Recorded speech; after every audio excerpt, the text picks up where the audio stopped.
कि हमारे ये नौजवान बच्चे और कुछ थोड़े मिडिल एज के लोग हैं, ये ग्रेनेड हमले में जख्मी हुए हैं और मुझे और मैडम सकीना आइटू जी को ऑनरेबल चीफ मिनिस्टर साहब उमर साहब ने कहा कि आप वहाँ जाइए और देखिए हम क्या मदद कर सकते हैं।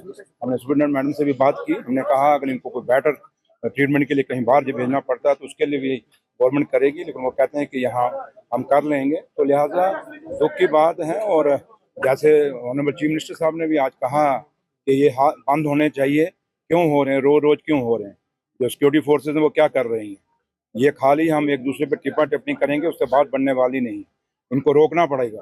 और आतंकवाद के खिलाफ हम लोग हैं, नेशनल कॉन्फ्रेंस ने अपने वर्करों की, अपने लीडरों की कुर्बानियाँ दी हैं और हमेशा हम लोगों ने कभी नहीं चाहा कि जम्मू कश्मीर के हालात ख़राब हों। और आज भी हम चाहते हैं कि जम्मू कश्मीर में अमन आए, शांति आए और हमारे लोग जो हैं, जैसे आज नौजवान बच्चे, पढ़े लिखे बच्चे हैं जो यहाँ जख्मी हुए हैं और 2 ऐसे हैं जो अभी ऑपरेशन थिएटर में हैं। अब हम वहाँ तो जा नहीं सकते थे, लेकिन उस भगवान के आगे हम यही दुआ कर सकते हैं कि भगवान उनको ठीक करे और अच्छे हो जाएं और तंदुरुस्त हो जाएं। लेकिन एक बात है जरूर है कि जो ये घटनाएं हो रही हैं, जब से सरकार बनी है यहाँ सोच विचार करने की जरूरत है और क्यों हो रही हैं और कैसे हो रही हैं, इस पे भी एक सवाल खड़ा होता है और हम सवाल खड़ा कर रहे हैं। तो सिक्योरिटी एजेंसीज को देखना पड़ेगा कि कैसे हो रहा है और कैसे रोकना है इसको, क्योंकि रोकता हम खाली एक बयान दे देंगे उससे बात बन जाएगी नहीं, आपको एक्शन लेना होगा। तो लिहाजा उम्मीद करते हैं कि ये इस जम्मू कश्मीर के अंदर ये आखिरी हादसा हो, ऐसे हादसे हो ना हो। सर एक सवाल एक तरफ से आप सवालात भी कर रहे हैं, दूसरी तरफ से कह रहे हैं कि इस तरह के वाकयात रोकने चाहिए, तो कैसे रोक सकते हैं? मैंने वही कहा, सिक्योरिटी फोर्सेस को रोकने चाहिए। क्यों नहीं रोकने चाहिए उनको किस लिए है, किस लिए उनको हम लोग यहाँ खड़े हैं?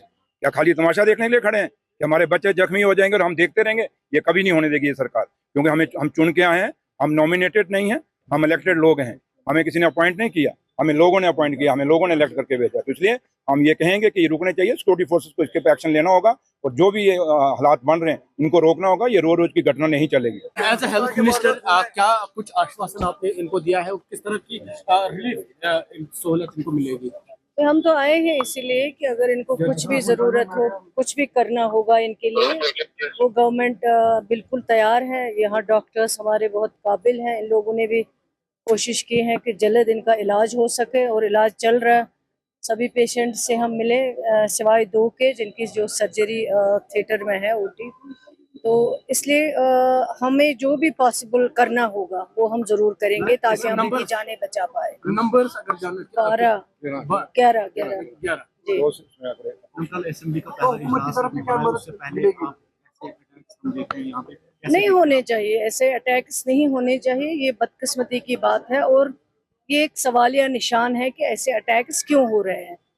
और जब आप कह रहे थे कि यहाँ नॉर्मल सी है, सब कुछ ठीक है, कुछ भी नहीं है, तो अचानक ये रातों रात अगर ये सब कुछ हो रहा है, ये बजाज खुद एक सवालिया निशान है। शुक्रिया।